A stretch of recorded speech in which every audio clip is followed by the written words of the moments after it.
Gentili telespettatori di Stone News, quest'oggi ci troviamo nel Dipartimento di Ingegneria Industriale dell'Università degli Studi di Padova, dove alcuni rappresentanti del PAS Euravia, neonata associazione che si occupa di divulgazione scientifica in ambito aerospaziale, intervisterà il professor De Bay. Il professor De Bay è direttore del CISAS e docente di misure e robotica spaziale presso l'Università di Padova. Diamo allora la parola ai rappresentanti del PAS Euravia e il via all'intervista. Buonasera a tutti, sono Davide Pederbelli con Veronica Botti. Buonasera. Presidente e vicepresidente della neonata PAS Euravia Padova. Siamo un gruppo prettamente studentesco, ci occupiamo di divulgazione scientifica e per la prima occasione siamo con il professor De Bay. Buonasera. Buonasera, prof. Direttore del CISAS e professore di misura e robotica spaziale presso l'Università di Padova. Allora, intanto buonasera. Buonasera a voi e buonasera. Ci spieghi che cos'è il CISAS e di che cosa si occupa? Il CISAS è nato nel 91 come centro interdipartimentale per gli studi di attività spaziali e ora è diventato centro d'ateneo da 3 anni a questa parte, mantenendo la sua autonomia amministrativa. Il CISAS da sempre, quindi anche dalla sua fondazione, si occupa prevalentemente di attività di ricerca in ambito aerospaziale, più orientato verso missioni spaziali, e in particolar modo possono essere annoverate le principali missioni a cui abbiamo partecipato: a CASI, a bordo della missione Cassini-Huygens, che è stata lanciata nel 1997 ed è arrivata nel 2004 a Saturno, andando ad atterrare sulla Luna Titano per investigare l'atmosfera di questo satellite naturale di Saturno. Successivamente abbiamo partecipato a PFS, strumento che poi è stato lanciato a bordo di Mars Express e che ha analizzato la composizione molecolare dell'atmosfera marziana in lunghezze d'onda fino allora e anche ad oggi non ancora ottenute, fino a 20 micrometri, quindi nell'estremo infrarosso. L'attività di ricerca in parallelo in ambito sempre aerospaziale ha portato alla realizzazione e ideazione del telescopio WACC e dei meccanismi per tutto Osiris, che tutt'oggi stanno dando le immagini della cometa Churyumov-Gerasimenko 67P, di cui si possono trovare sia nel sito dell'ESA ma anche nella stampa di tanto in tanto queste immagini fantastiche. Siamo stati coinvolti anche in altre missioni, a bordo di Mars Express con anche lo strumento Omega, che è una camera spettrale. Successivamente abbiamo supportato, per quel che riguarda la missione Rosetta, l'esperimento Virtis e l'esperimento Giada e anche il collaudo delle celle fotovoltaiche dell'Ender Philae per conto di ASI. Per quel che riguarda i tempi un po' più recenti, siamo coinvolti in Bepi Colombo per l'esperimento Symbiosis, che ha lo scopo di investigare la morfologia di Mercurio. La missione è dedicata proprio al professor Bepi Colombo, perché scoprì anche la risonanza 2 a 3 del pianeta e anche supportò la NASA nella prima missione a Mercurio, sfruttando l'effetto fionda dei pianeti. Quindi stiamo parlando di una lunga e importante tradizione, quella aerospaziale padovana. Certo che sì, e parte proprio da un pioniere dello spazio non solo italiano, che è il professor Bepi Colombo. Certo. L'interesse di oggi, in particolare, verte su ExoMars. Ci faccio una panoramica dettagliata, anche per l'interesse dei nostri ascoltatori, da chi è partita, chi è stato l'ideatore, e quali sono le motivazioni e i risultati attesi e se ci sono delle innovazioni. L'esplorazione marziana parte molto tempo fa e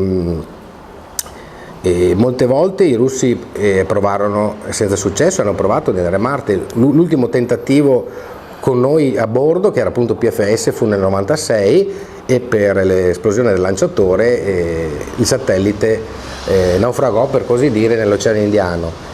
E poi ci fu la NASA che partì col programma di esplorazione del pianeta Marte e oggigiorno quel programma è condiviso da tutte le principali agenzie internazionali, inclusi l'ESA, ed ExoMars è un programma diviso in 2 fasi, per così dire ExoMars 2016 e ora è ufficiale ExoMars 2020.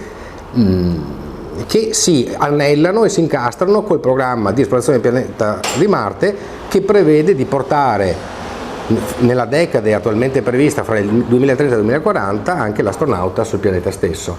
Quindi ExoMars non è frutto dell'idea di una persona o di un team di scienziati avulsa da quella che è il programma di esplorazione di Marte, è una strategia internazionale che sia per condividere le esperienze scientifiche, tecnologiche e finanziarie dovrebbe portare al più presto, che vuol dire nella prossima decade, anzi quella successiva, l'astronauta su Marte. Il contributo dell'Università di Padova quindi è stato fondamentale nella realizzazione del progetto, in particolare della piattaforma DREAMS, se non sbaglio. E cosa ci può dire a proposito di DREAMS?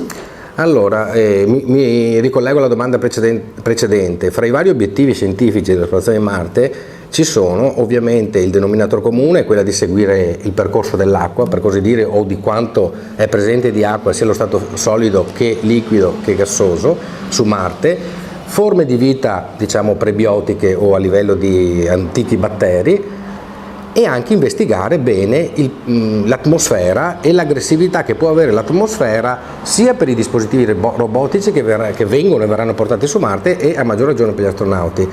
Quindi l'esperimento DREAMS, che nella sostanza potrebbe essere considerata una stazione meteorologica con una particolarità che funziona in modo autonomo e non telecomandato, per così dire, ha lo scopo di misurare pressione e temperatura dell'atmosfera di Marte al suolo, velocità del vento, opacità del mezzo, umidità relativa e il campo elettrostatico, che ad oggi è noto che è praticamente inesistente, però si vuole capire quanto basso è il livello, e in più le misure elettrostatiche possono caratterizzare e aiutare a caratterizzare le dinamiche delle polveri, perché per strofinio, diciamo semplicemente, si possono caricare elettrostaticamente. Quindi l'obiettivo di questa missione, uno degli obiettivi di ExoMars 2016, è caratterizzare anche gli aspetti aggressivi che può dare il pianeta Marte quando è coinvolto da tempeste di sabbia. E quindi, per spiegare un attimo ai nostri telespettatori più o meno come si svolge lo studio di una missione di questo genere, quali sono più o meno gli step fondamentali che portano quindi alla realizzazione di un sistema come DREAMS? Beh, un sistema come DREAMS si può generalizzare in generale per un payload. Gli step principali sono quelli che si parte da requisiti scientifici e tecnologici, requisiti di sistema, di interfaccia con il satellite, e risorse che ci sono a disposizione in termini di massa, volume, potenza o energia elettrica a seconda dei casi, volume dati e velocità di trasferimento dati.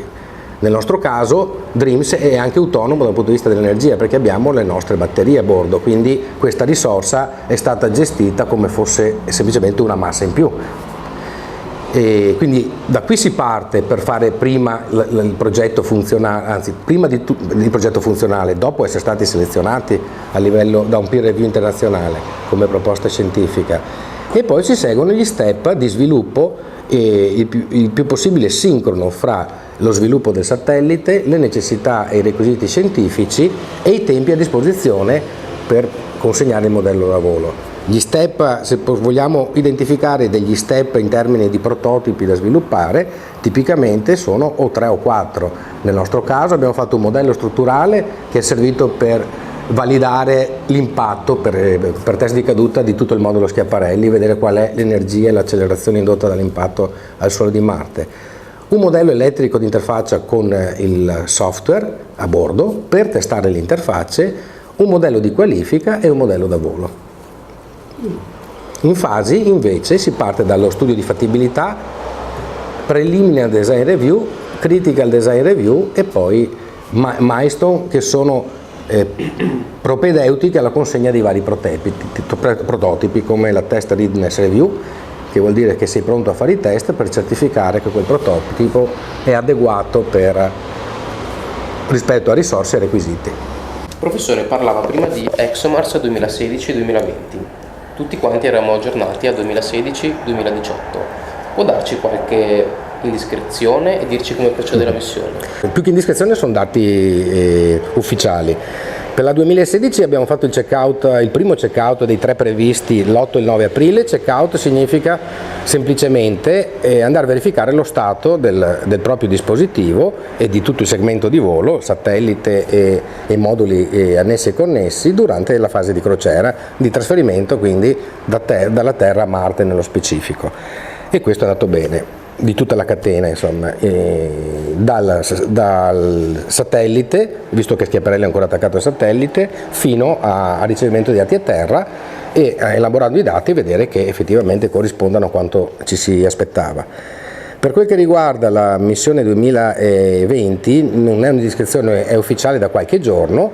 Prima era ufficiosa, che si sapeva che sarebbe stata traslata di 2 anni, perché il programma è stato rilanciato grazie all'ingresso di Roscosmos al posto della NASA in questa doppia missione, e quindi sono partiti i russi tardi a progettare il lander che sarà presente nel 2020 insieme a un rover, e questo ritardo ad oggi è stato verificato dal Tiger Team di ExoMars, che impedisce un lancio affidabile nel 2018, e quindi, visto la meccanica celeste della Terra e di Marte, bisogna aspettare altri 2 anni affinché i 2 pianeti siano vicini e poterlo raggiungere in tempi utili. Perfetto. Parlando di realtà aziendali invece, quindi spostandoci un po' da quelle che sono puramente le realtà universitarie, come e in che quota parte hanno partecipato le industrie locali nell'impegno aerospaziale per questa missione ExoMars e nelle precedenti di cui lei ha fatto parte? Sì. Dunque il coinvolgimento delle aziende locali è sempre legato un po' alla specificità che può avere lo strumento che si sta realizzando. Per quel che riguarda per esempio il telescopio WAC, c'è stato un forte contributo dell'industria locale, soprattutto per le officine che fanno meccanica di precisione, perché in quel caso, e in particolar modo la CINEL, strumenti scientifici, la realizzazione del banco ottico necessitava sia processi molto sicuri per garantire la stabilità anche nel tempo dimensionale al variare della temperatura e dei carichi meccanici del telescopio, e anche delle tolleranze di lavorazione molto spinte. Nel caso, poi abbiamo collaborato sempre per Osiris a bordo di Rosetta con l'ICA Electronics di Vicenza, che abbiamo progettato assieme un encoder per realizzare i 2 servomotori che pilotano lo shutter elettromeccanico dei 2 telescopi, sia il nostro che quello francese.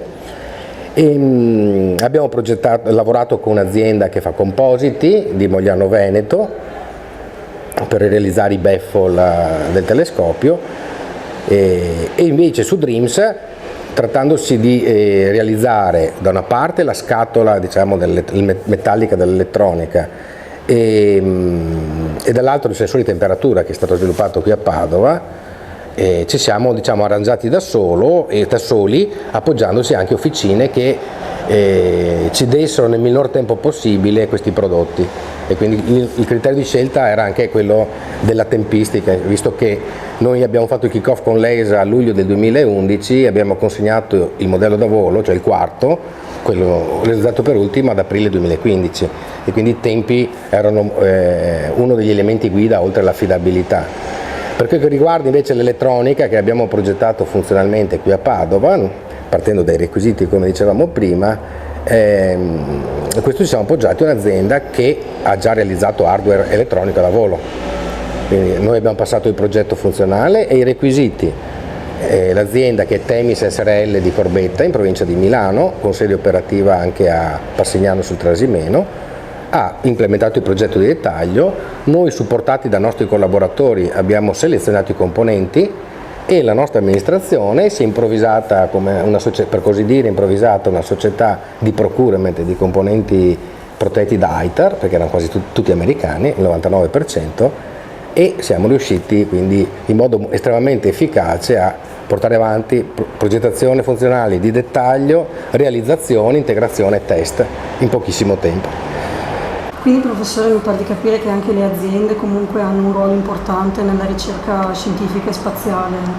E come vede quindi il futuro dell'aerospazio in Italia e in Veneto magari? Il futuro dell'aerospazio non solo in Italia, a partire dall'Europa, insomma, e anche da altri continenti, è sicuramente, non dico in espansione perché la situazione economica non è sicuramente delle più favorevoli, però si punta sempre di più in queste tecnologie e con l'obiettivo anche di cercare di fare business con lo spazio, quindi le missioni spaziali non hanno sempre solo obiettivi scientifici, ma hanno anche obiettivi di trovare nuovi materiali o nuove risorse in altri pianeti o satelliti naturali di pianeti, non escludendo nemmeno gli asteroidi.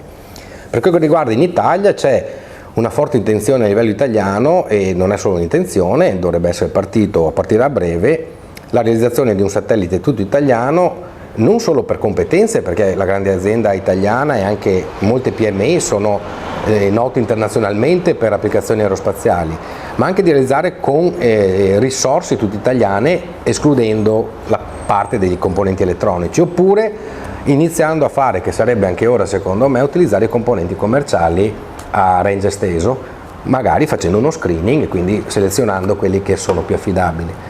E questo è un punto. Un altro punto importante a livello nazionale che si sta muovendo è quello che viene chiamato Space Economy, ed è, diciamo, un sistema di fare spazio e utilizzando, per così dire, il ritorno dei fondi europei per le regioni, coordinate a livello nazionale, per poter fare mini satelliti o l'utilizzo delle telecomunicazioni, microsatelliti anche ancillari al programma Cosmos Skymed, e questo potrebbe dare l'opportunità di coinvolgere aziende nazionali sicuramente, ma anche del territorio veneto.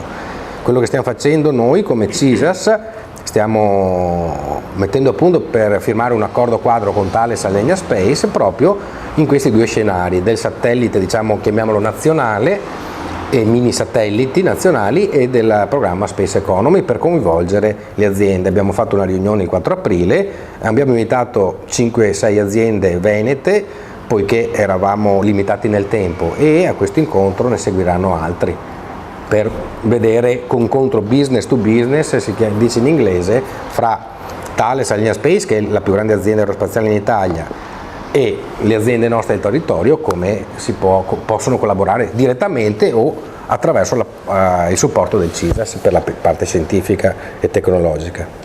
Molto bene, per concludere quindi questa intervista le chiederei quali sono i progetti attualmente in cantiere, qualche idea nuova, state lavorando a qualcosa qui al CISAS? Sì, stiamo lavorando adesso per quel che riguarda l'attività spaziale, stiamo lavorando alla missione JUICE, che è Jupiter Ice Moon significa, quindi al sistema di lune ghiacciate gioviane, collaborando principalmente al telescopio Janus per fare immagini ad alta risoluzione del pianeta, della luna di Giove, ma anche per fare altri studi come le librazioni del pianeta, che vuol dire, insomma, un po' attraverso la deformazione della crosta del pianeta capire il moto relativo che ci può essere fra nucleo e crosta, indotto dall'attrazione gravitazionale degli altri campi. E poi stiamo lavorando, non io personalmente, comunque parliamo del CISAS, a progetti correlati anche alla costellazione Galileo, il professor Caporali guida queste attività, progetti legati al Fly Formation, che è il professor Lorenzini che guida queste attività, che sono odierne e futuribili e future, e progetti a Solar Orbiter che lo sta seguendo il professor Naletto. Qui abbiamo dato supporto anche all'ESA per fare dei test, insomma, di termovuoto col simulatore solare, e validare tecnologie per una missione che è esposta a 13 costanti solari, quindi 13 volte il flusso di calore che arriva sulla Terra. Questi sono i principali progetti nel breve periodo. Poi abbiamo una forte collaborazione anche alla missione Euclid, che è capitaneata dall'INAF di Bologna, e queste sono le principali attività aerospaziali che ora abbiamo in cantiere. Supportiamo anche l'attività di sistema, per così dire, in particolar modo l'attività del professor Pavarin per la propulsione, sia ibrida che elettrica, diciamo in modo globale, e l'attività anche del professor Francesconi, che è legata a certe tecnologie di rendezvous e docking, tecnologie robotiche, ma anche sistemi di identificazione di posizione assetto finalizzate alla possibilità di agganciare uno o due satelliti tra di loro, sia per quel che riguarda il servicing orbitale, quindi andare a riparare satelliti predisposti alla riparazione ovviamente, ma anche quello di catturare e far deorbitare o pezzi di satelliti o detriti in orbita attorno alla Terra. Bene, prof, e allora ci dica un po', ci ritorniamo sulla Luna? Ma sulla Luna sicuramente c'è l'intenzione di tornarci. Da un lato il Presidente Obama, mi pare fosse aprile 2014, ha proclamato che alla Confederazione degli Stati che è intenzione della NASA, quindi sua e della NASA, di catturare un asteroide, metterlo in orbita attorno alla Luna e poi portarci l'uomo a lavorare, per così dire, su questo asteroide. E al di là di questa ambiziosa missione, che a me piacerebbe tanto che fosse messa in essere, anche se i tempi di sviluppo possono essere un po' lunghini, c'è un forte interesse di tutte le agenzie a portare di nuovo sia sistemi robotici sulla Luna che anche l'astronauta.